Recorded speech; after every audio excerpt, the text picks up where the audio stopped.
नमस्ते बच्चों, मैं आपकी हिंदी विषय की अध्यापिका मनीषा गौतम आज आपको आपकी हिंदी की पुस्तक का पाठ 15 नौकर का भाग 2 पढ़ाने जा रही हूँ। देखिए बच्चों, इसका हमने प्रथम भाग पढ़ लिया था और प्रथम भाग में हमने गांधी जी के व्यक्तित्व के बारे में पढ़ा था कि गांधी जी एक कुशल राजनीतिक नेता होने के साथ साथ एक बहुत अच्छे इंसान भी थे, आध्यात्मिक व्यक्ति थे। किस तरह से उनका आध्यात्मिक की ओर झुकाव था, किस तरह से वे अपनी जीवन को जीते थे, क्या उनकी दैनिक दिनचर्या होती थी, ये सब हमने इसके पहले वाले भाग में पढ़ लिया था। तो आइए बच्चों, अब शुरू करने जा रहे हैं इसका दूसरा भाग। तो सभी बच्चे अपनी बुक खोलेंगे और मेरे साथ साथ ध्यान पूर्वक पढ़ेंगे। ठीक है बच्चों।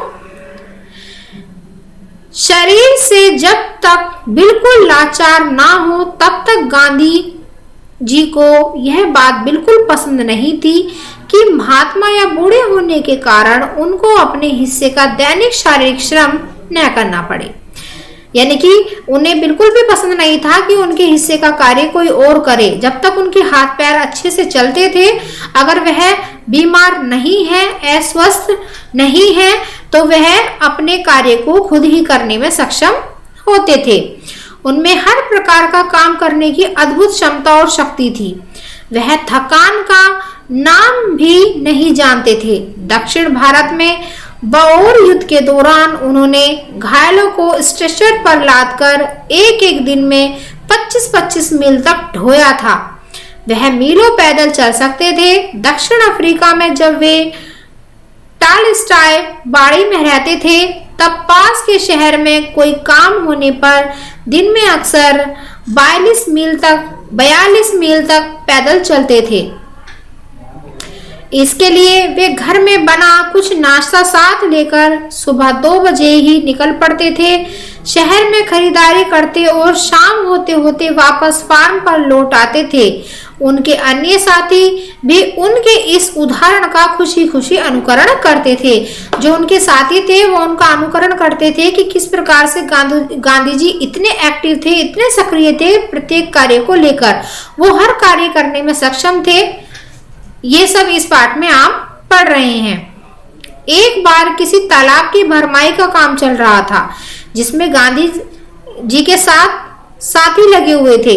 एक सुबह काम खत्म करके वे लोग फावड़े, कुदाल और टोकरियां लिए जब वापस लौटे तो देखते हैं कि गांधी जी ने उनकी तस्तरियों में नाश्ते के लिए फल तथा आदि तैयार कर रखे हैं।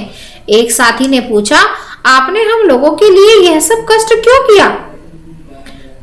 क्या यह उचित है कि हम आपसे सेवा करवाएं? गांधी जी ने मुस्कुराकर उत्तर दिया, क्यों नहीं, मैं जानता था कि तुम लोग थके मांदे लौटोगे। तुम्हारा नाश्ता तैयार करने के लिए मेरे पास खाली समय था। तो देखिए, वह अपने खाली समय में क्या करते थे, अपने साथियों की पूर्ण रूप से सहायता भी करते थे। वो किसी को छोटा या बड़ा नहीं महसूस करने देते थे। वो उनके सामने जो भी कार्य आता था वो उसे कर डालते थे। दक्षिण अफ्रीका में रहने वाले भारतीयों के जाने माने नेता के रूप में गांधी जी भारतीय प्रवासियों की मांगों को ब्रिटिश सरकार के सामने रखने के लिए एक बार लंदन गए थे। यानी कि जो भी भारतवासियों की मांग थी, जो भी समस्या थी, जो भी परेशानी थी, तो उन्होंने क्या किया, वो ब्रिटिश सरकार के सामने लंदन तक रखने चले गए थे। वहां उन्हें भारतीय छात्रों ने एक शाकाहारी भोज में निमंत्रण किया।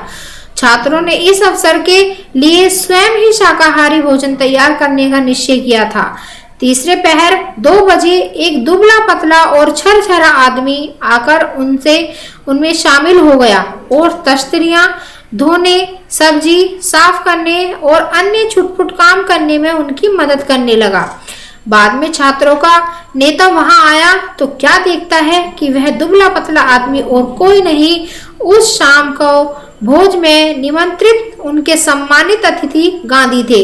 तो क्या हुए, जब उन्हें किसी एक भारतीय छात्र ने शाकाहारी भोज निमंत्रण पर बुलाया तो वहां क्या था, तो वह गांधी जी वहां पर उस समय से पूर्व ही पहुंचकर उन सभी लोगों के साथ वो भोजन बनाने में शामिल हो गए। और एक व्यक्ति जब वहां पर आया तो उसने यह देखा कि दुबला पतला आदमी कौन है जो हमारे साथ यहाँ पर कार्य कर रहा था।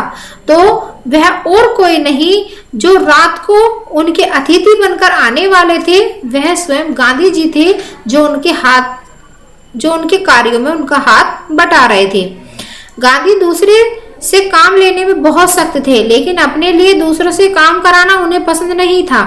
एक बार राजनीतिक सम्मेलन से गांधी जी जब अपने डेरे पर लौटे तो रात हो गई थी। सोने से पहले वे अपने कमरे का फर्श बुहार रहे थे, यानी कि सोने से पहले अपने फर्श पर वो बुहारी लगा रहे थे, यानी कि झाड़ू लगा रहे थे। रात के 10 बजे थे। एक कार्यकर्ता ने दौड़कर गांधी जी के हाथ से एक बुहारी ले ली। जब गांधी गांव का दौरा कर रहे होते उस समय रात को यदि लिखते समय लालटेन का तेल खत्म हो जाता तो वे चंद्रमा की रोशनी में ही पत्र को पूरा कर लेना ज्यादा पसंद करते थे, लेकिन सोते हुए अपने किसी थके हुए साथी को नहीं जगाते थे। नौ खाली पद यात्रा के समय गांधी ने अपने शिविर में केवल 2 आदमियों को ही रहने की अनुमति दी। इन दोनों को यह नहीं मालूम था कि खाकरा कैसे बनाया जाता है। इस पर गांधी जी स्वयं रसोई में जाकर बैठे और निपुण रसोई की तरह उन्होंने खाकरा बनाने की विधि बताई। खाकरा एक होता है बच्चों व्यंजन जिसे भोजन में खाया जाता है। उस समय गांधी जी की अवस्था 78 वर्ष थी। 78 ईयर्स ओल्ड थे वो, यानी कि 78 वर्ष के थे।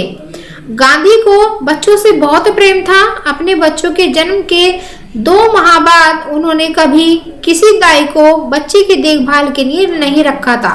वे मानते थे कि बच्चे के विकास के लिए माँ बाप का प्यार और उनकी देखभाल अनिवार्य होता है। तो जब वे खुद पिता बने तो उन्होंने कोई अपने बच्चों के लिए किसी मेड को नहीं रखा और उन्होंने स्वयं ही उनका लालन पालन किया। वे माँ की तरह बच्चों की देखभाल कर सकते थे, खिला पिला और बहला सकते थे। एक बार दक्षिण अफ्रीका में जेल से छूटने के बाद घर लौटने पर उन्होंने देखा कि उनकी मित्र की पत्नी श्रीमती पोलक बहुत ही दुबली और कमजोर हो गई। उनका बच्चा उनका दूध पीना छोड़ता नहीं था और वह उसका दूध छुड़वाने की कोशिश कर रही थी। बच्चा उन्हें चैन नहीं लेने देता था और रो रो कर उन्हें जगाए रखता था। गांधी जी जिस दिन लौटे उसी रात से उन्होंने बच्चे की देखभाल का काम अपने हाथों में ले लिया। सारे दिन बड़ी मेहनत करने, सभाओं में भाषण देने के बाद 4 मील पैदल चलकर गांधी जी कभी कभी रात को 1 बजे घर पहुंचते थे और बच्चे को श्रीमती पोलक के बिस्तर पर से उठाकर अपने बिस्तर पर लेटा लेते थे। वह 4 पाए के पास एक बर्तन में पानी भरकर रख लेते थे। यदि बच्चे को प्यास लगे तो उसे पिला दे, लेकिन इसकी जरूरत नहीं पड़ती थी। बच्चा कभी नहीं रोता और उनकी चारपाई पर रात में आराम से सोता रहता था। एक पखवाड़े एक माँ से अलग सुलाने के बाद बच्चे ने माँ का दूध छोड़ दिया। तो क्या किया था बच्चों गांधी जी ने? देखिए गांधी जी ने अपने जीवन काल में बहुत अच्छे अच्छे कार्य किए हैं, जिनका एक आपने उदाहरण भी देखा कि किस प्रकार उनके दोस्त की जो पत्नी थी, उनके मित्र की जो पत्नी थी, वो किस तरह से एक बीमारी के कारण बहुत ही कमजोर हो गई थी, दुर्बल हो गई थी और उनका जो पुत्र था वो उनका दूध पीना नहीं छोड़ता था और उन्हीं के पास सोता था, जिसके कारण उन्हें पूर्ण विश्राम करने का समय भी नहीं मिलता था। ये बात जब गांधी जी को पता चली तो गांधी जी ने तुरंत ही उस बच्चे का दूध छुड़ाने का फैसला ले लिया और उस बच्चे की इतनी देखभाल की, इतना स्नेह दिया, इतनी ममता दी कि उस बच्चे ने धीरे धीरे अपनी माता का दूध भी पीना छोड़ दिया। तो देखिए बच्चों, आज हमने आपको इस पाठ का भाग 2 पढ़ाया है। इसकी आगे की जो कहानी है वो हम आपको अगले भाग में पढ़ाएंगे। ठीक है बच्चों, तो यह वीडियो हमारा यहीं समाप्त होता है। धन्यवाद।